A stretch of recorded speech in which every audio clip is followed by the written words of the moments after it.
Hey guys, Shootersmallz here. Thanks for tuning in to the channel. Today I'm going to talk about the Battlefield 1 updates. They just came out with a fall update for Battlefield 1. It's actually a major update, and the update PDF is actually like 12 pages long, so if you actually read the entire thing, it's actually a lot of information and a lot of changes that they did. After reading, I didn't read it verbatim, but I did kind of skim through it. Most of these bugs that were in the game, like 99% of them, you probably didn't even realize they were in the game, but DICE did know, so they are fixing them. So I'm just going to go ahead and hit a high-level overview of some of the key ones that I think you guys should really know about. I'll go ahead and link the webpage where all the information is. You guys can go ahead and click on the PDF yourself and read through all the patch notes and whatnot. It's really lengthy.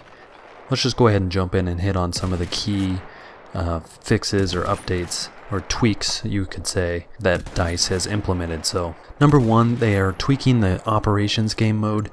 Basically, if you played operations when you were attacking, it was very difficult to get those flags. So they recognize that, and they're going to boost the attackers in operations, which is a good thing. They've went into a little bit more detail in these notes, but basically one of the main things is they're reducing the amount of time it takes for attackers to capture flags. So I think that's a really big point. It does go into more detail. You guys can go ahead and read about that. Another update was hardcore servers. If there's any hardcore Battlefield players out there, hardcore servers are now up and running, so you guys can jump on those if you want. Another thing is rent a server. So Battlefield has really been known for separate servers, and you could always rent your own server and set up your own rules, your own gameplay options and map rotations and whatnot. So that is back for Battlefield 1. You can go ahead and rent a server now with your own rules, your own map rotations. So that is a super positive. Some additional changes, specifically to Conquest changes. If you guys played the map Suez, the Conquest map Suez, it was only 3 points. It was in the desert. It was like A, B, and C, and it was a big cluster of people. I did a mortar video on this map, so you guys can go ahead and check that out. I'll link it down in the description, but the map is really small, and it was kind of just a cluster of people. So they went ahead and they added 2 more flags to this map. So instead of 3 flags, it's 5 flags now. So it's like a completely different map, much larger and much more elongated than it was before. So I'm super excited to get my hands on this map to see how it plays.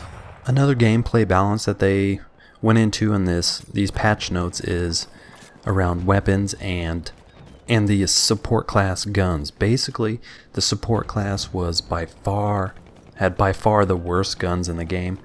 So they basically buffed a lot of the weapons in the support class. Another update that they did was on the gadget side, and I did a video on the mortars and how the airburst mortar was super powerful. But they went ahead and they're going to tone that down. So it goes into a little bit more detail. It says the player can choose between slow, accurate fire and rapid, inaccurate fire. So it looks like we have 2 different options there with the mortars. We can kind of do slow and accurate or fast and inaccurate. So I'm not sure how I feel about the mortars, because the mortars was one of my favorite gadgets in the game. It was absolutely a blast to pull that out and just rain hell down from above. It was actually really fun. But then again, when you look at it, you know, they probably did need a little bit of a nerf because they were super powerful. So the mortars have got a nerf a little bit. So guys, that's just a couple of things I wanted to hit on in this video. There is way more things that I did not cover. Like I said, there's 12 pages and I covered like 5 things.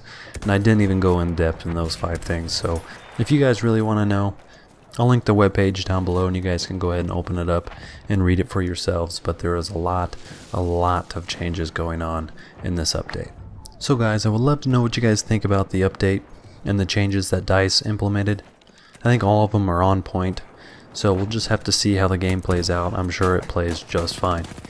So anyways guys, let me know down in the comments. If you liked the video, give it a thumbs up. Hit that subscribe button, and I'll see you guys in the next video.